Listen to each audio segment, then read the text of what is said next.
And maybe even upload this on YouTube, but let's see. All right, welcome everyone so far. If you joined, and if not, if you're watching the video, so today should just take out some confusion and rumors about liquidity. Liquidity is basically a very big topic in trading, not direct in SMC, retail, whatever you want to call it. It's in general very, very important topic to understand. Liquidity is what moves the market basically, and what we need to fill certain moves, to get certain moves. And let's just talk about liquidity. If you have any questions here in the chat, then just write down and I will answer you the questions. So we have different forms of liquidity. We all know these retail patterns are acting as forms of liquidity, such as equal highs, equal lows, trendline liquidity, like we have some examples here: trendline to the downside, trendline to the upside, trendline to the upside, and here also trendline to the downside. Now, when we look at liquidity, we need to understand that when price builds up liquidity, it does not mean that it's going to take out liquidity immediately. So in order to take out liquidity, price also needs to build up liquidity.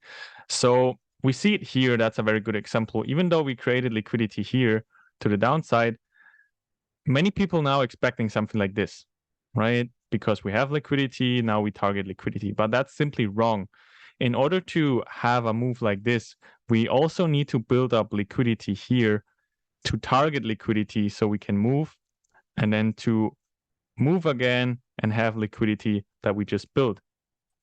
So first of all, if you see liquidity on the screen, okay, ask yourself, why is that liquidity being created? Is it liquidity for now, or is it liquidity for the future? So these two things you need to keep in mind. Okay, liquidity for now to target, or liquidity for the future so price can use it later on to move. So here we are basically having bearish inner structure, right? We're printing lower highs and lower lows. Let's just go back in time a little bit. So here we making smaller, lower lows and lower highs like this. We have liquidity here left, and now we build up liquidity here. So if we're expecting price to continue making lower highs and lower lows, we most likely going to take out the liquidity here to create a lower high. And now we have a liquidity to target, so price can now make a lower low, right? So price is basically moving from one liquidity pool to another liquidity pool. Beside trendline liquidity, equal highs, equal lows, and all the very common liquidities, we also have supply or demand zones acting as liquidity pools. So if you think about supply and demand zones, right? Let's just draw it here. I'm going to draw now a bit order flow. So let's just say this is order flow and people trading supply, demand, order block, whatever you want to call it, all the same. What are people doing? They're probably entering at the zone, and stop loss will be most likely, sorry, that's probably a bit too big.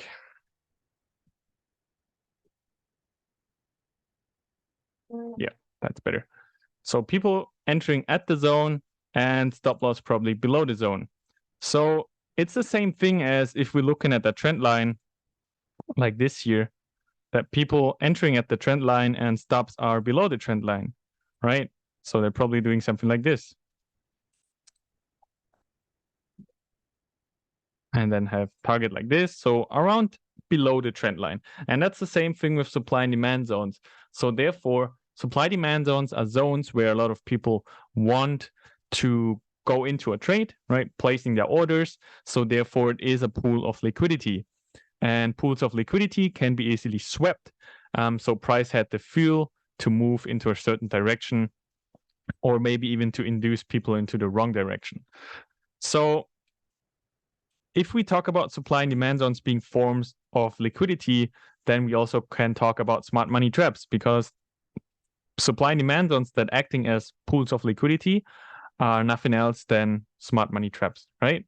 So smart money traps, like I said, supply demand zones that should trick people into a certain direction, either buying or selling before the real move happens. And we had some good examples the last few days and weeks. let me just go over this one here. We had it. We had some trades last week where we caught the SMT sweep. So if you look at this here, we have a demand zone like this. I won't go into detail why exactly this is an SMT. I just want to show you that supply and demand zones can acting as a pool of liquidity. So for us, this is for a couple reasons SMT, right? As we all learned in the course or in the Discord. So if we think about this as a liquidity pool, right? We know that if this gets a sweep and we have a nice reaction after that sweep, that this could be our entry confirmation, right? So looking at this and now having this huge rejection to the upside, we swept the demand zone. For other people, that would be a break of demand and price turns bearish. For us, because we understand liquidity, we know that this most likely is a liquidity sweep because of several factors, as structure, inner structure, order flow we had previously, higher time frame, whatever, right? So instead of going short now because we broke the demand, instead of thinking price switches now from demand to supply, we know that we're going for longs as an example, and this could be a potential entry, right? Don't want to go too much into entries, but just want to show you that this here, as an example, simply a demand zone that acting as a liquidity pool. So now we know that supply and demand zones can also acting as pools of liquidity, and not only equal highs, equal lows, trendline liquidity, so on and so on. Besides that, we also have highs and lows acting as liquidity. So we can have highs and lows, right? So price could potentially do this and then continue with the trend. So this would not be a break of structure to the downside. That would be a sweep of a low. And a sweep of the low, and this is why we're not using wick breaks as a break of structure, because wick breaks for me personally are sweeps of liquidity. If you would here enter shorts now at this supply as an example, then you would be on the wrong side of the market because this was a sweep of a low, external range liquidity, and price using this to continue the move. This happens actually rarely and most likely happens if the leg itself here, let me just draw it again. If the leg here that's building has no liquidity to offer, if it don't have any liquidity here to offer, then price most likely will sweep external range liquidity because there is no internal range liquidity, right? So price needs to have some form of liquidity. So therefore, it's most likely going to sweep external range liquidity so it can move because here's no liquidity available, right? This is what we most likely get when we have a news push, right? This here, news push to the upside, break structure. Now we only have a couple clean pushes to the upside with no liquidity here left, right? So therefore, price most likely is going to sweep external range liquidity and then remain with the actual trend. Now this is to the forms of liquidity. So we have a couple different forms, right? The other thing is that's very important. You need to understand, and this is what I said in the beginning, why certain liquidity pools are being built. Is it there for liquidity takeout or liquidity sweep? So these are two different things, right? Liquidity taking out or got taken out is not the same thing as a sweep. So I'm going to draw it here. In this case, we are bearish, right? So we broke structure to the downside. Now we're slowly getting up to our extreme supply, as an example like this. Let's just mark it out correctly. And we have a trend line here, right? Trend line liquidity. Oh, that's lick, not lit. Now, if we look at this here, we are bullish. We broke structure to the upside, now creating some trend line liquidity here. Let's do something like this. Here's the break. Here's the break. And here is the other liquidity we have. Now, we have two different trends, okay? But the exact same liquidity. So where's the difference here? In the first scenario where we are bearish here and having trend line to the downside here, this liquidity is here for price to continue with the trend and to fill the move so price can take out liquidity, right? It can take out the liquidity and continue with the trend. Whether here in this case we are bullish And this liquidity is here to sweep and reverse, right? Yes, here it also continues with the trend, but the liquidity takeout has a different outcome. Here it fills the move to the downside. Here it sweeps and reverse. So two same liquidity types, but total different outcomes. So here it makes no sense for price to sweep and then reverse, because if we follow structure, and that's all what we all should do, price should make a lower high, lower low, lower high, followed by a lower low, and then followed by a lower high, a lower low again, right? I probably had it wrong right now, but you know what I mean. Lower high, lower low, lower high, lower low. But here in this case, price sweeps to reverse, right? So this is the difference you need to understand if you're looking at liquidity. So in some cases, you can target the liquidity or you target below the liquidity for price to continue the trend. And in some other cases, it would be safe just to target maybe around the liquidity pool if you're trading towards liquidity. Any questions about this?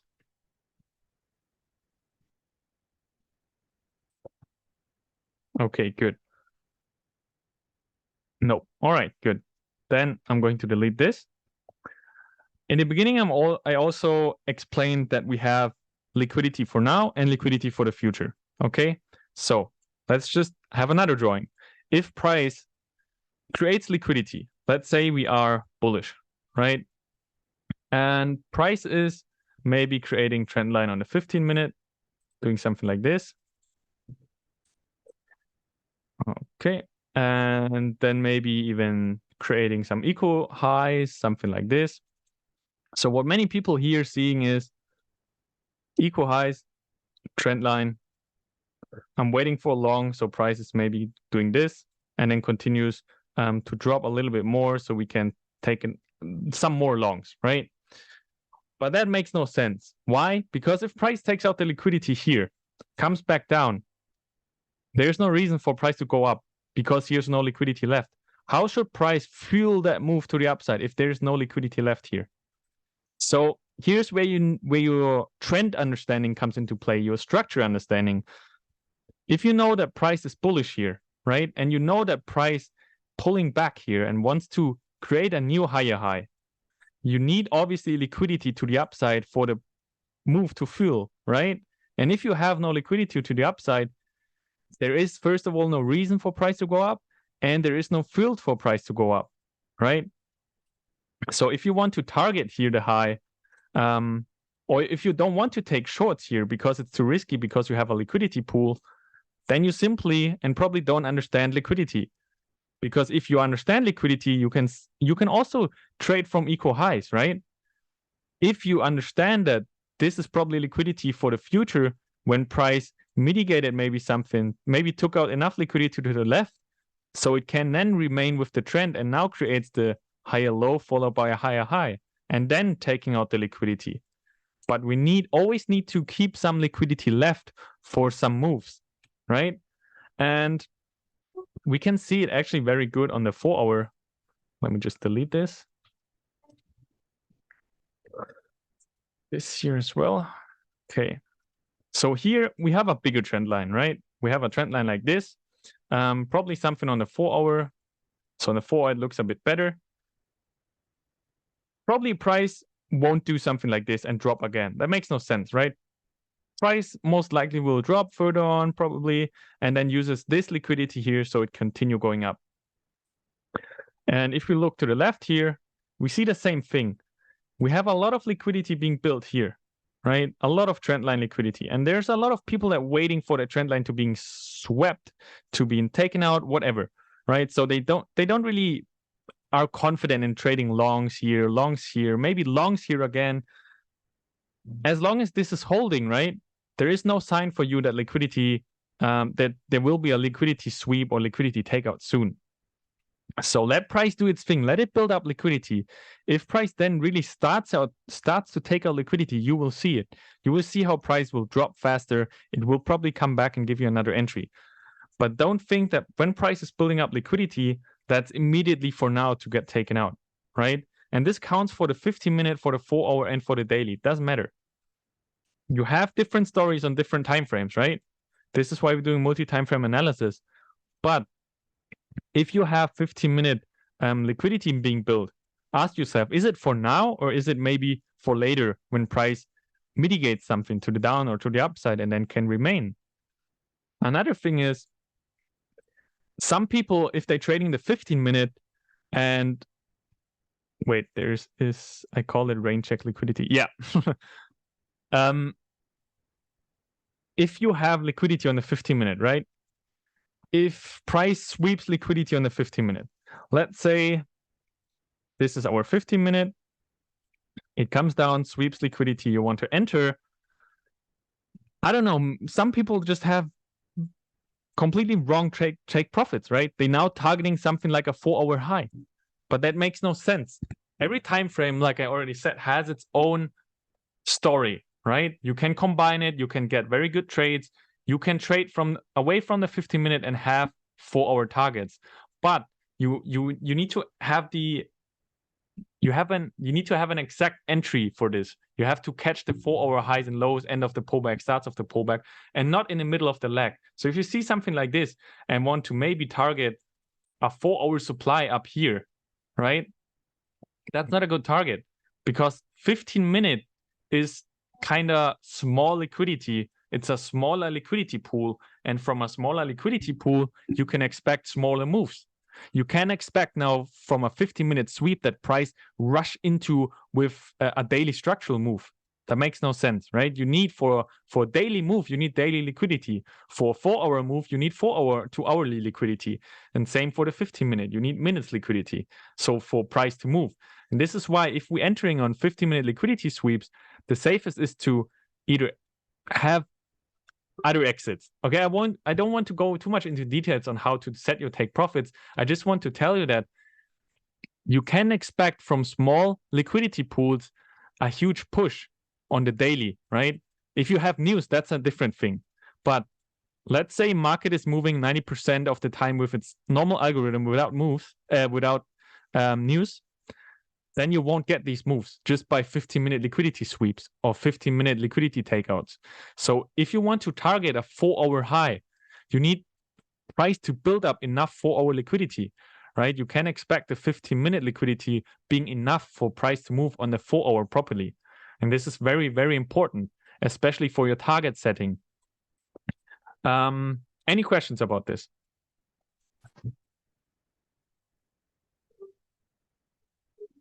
If there is anything that I should repeat, if there are questions, now it's your time.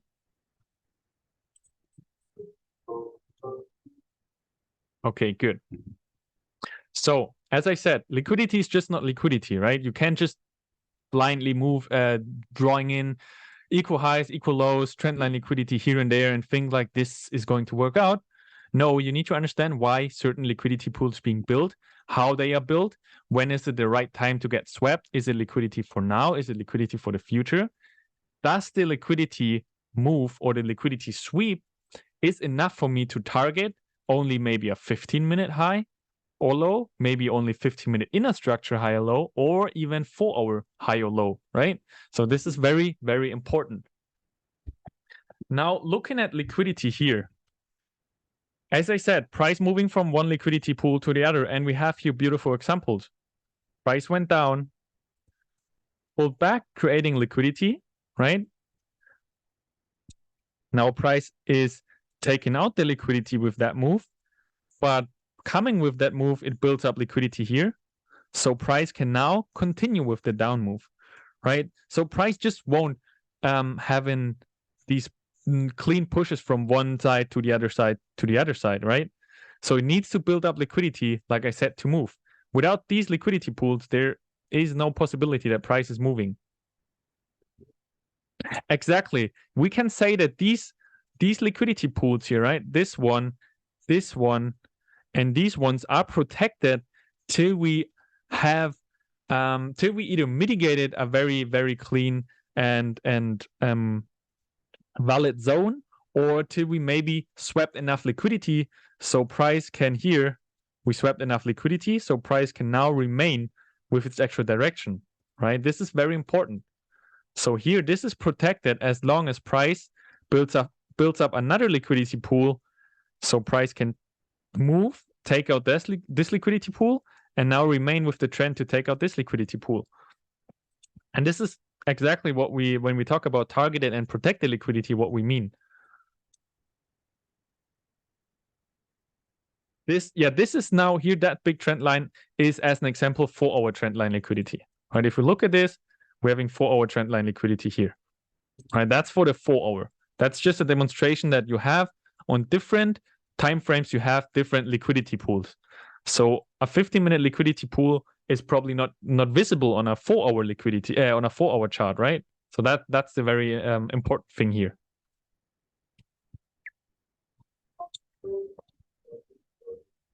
Okay. Any other question? You're welcome. You're welcome. So I know that was very fast, and I just threw in all the concepts, but this is the whole idea that we think about if we going into the liquidity in depth. So if the next time, if price is building up liquidity, same as here, right? We took liquidity to the upside here. We have liquidity to the downside. It makes sense for price now to drop and take out the liquidity. However, that doesn't mean that this liquidity here we have, right, is enough for price. It could easily come up, sweep the zone itself, as I said before, supply and demand acting as pools of liquidity. This is a very, very obvious supply zone with a lot of liquidity below that probably a lot of people would trade. Even more people go into this zone as they would trade the trend line here. So this pool here is probably a huge pool of liquidity. And this is why I'm very careful with my short here, because I can see price coming up, sweeping the zone, a huge liquidity pool, and now have enough fuel to move to the downside again, right? And this is where I potentially can avoid losses, get better entries. Maybe I'm missing a trade, right? But that's totally fine. I don't care. As long as my idea, as I'm sticking to my idea, that's totally fine. So, but in all essence, liquidity only doesn't work. We need to have a good understanding of structure. That's probably the most important thing. If you have the correct structure, it's way easier to read liquidity, right? If you don't understand that we have bearish structure here, you wouldn't understand that price probably takes out that liquidity pool and then takes out this liquidity pool and doing the same thing here and then here probably over and over again, right? Till we have that change in trend again. And also what I just said, if we look at this, we have equal highs, right? We have perfect equal highs. But however, we still took out a lot of liquidity here, right? And these equal highs is probably just liquidity for the future, because price also still needs liquidity to move up again. We are bullish on the 4-hour and daily.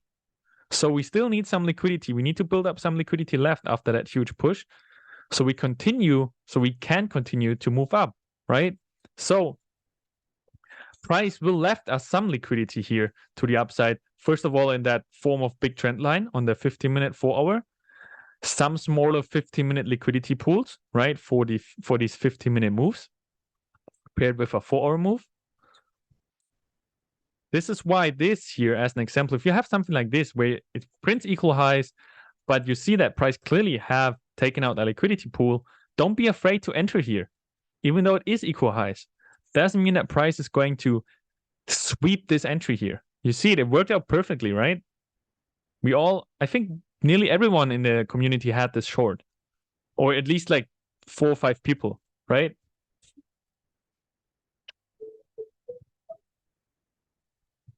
Okay, good. Any questions? Because I think that's pretty it with liquidity for talking wise. With questions, it would be easier to show examples, but as you probably all in the chat understand how liquidity works, I don't think that it needs more than this.